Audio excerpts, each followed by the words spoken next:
ना ना बुझाता कि अपना भाई के तिलक देखत हो। आपका तिलक देखोगे ना। टीवी पंखा हो दीवाना बना के सपना देखा के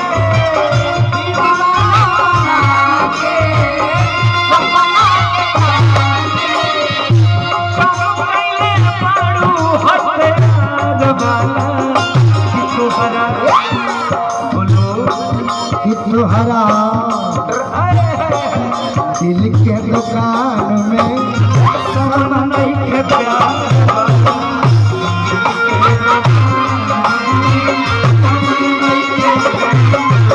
आज तक ले तो के अंदर नाचत देखले बनी अदिति के भी देखले बनी तनी मनी हमू तनी मनी कहिए दे बनी हम आज निशा के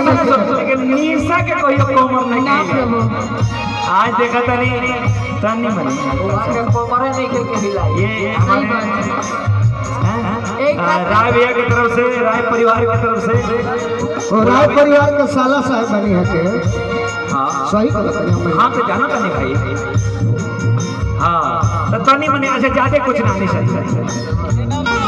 वो तो हरा दिल के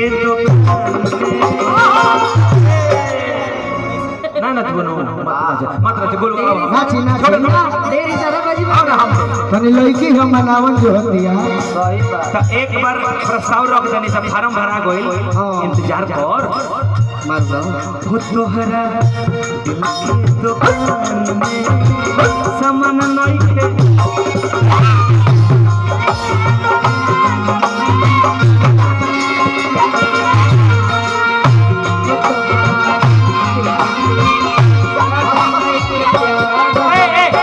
ना देख पाऊनी है कैसे कैला होते फिर से करो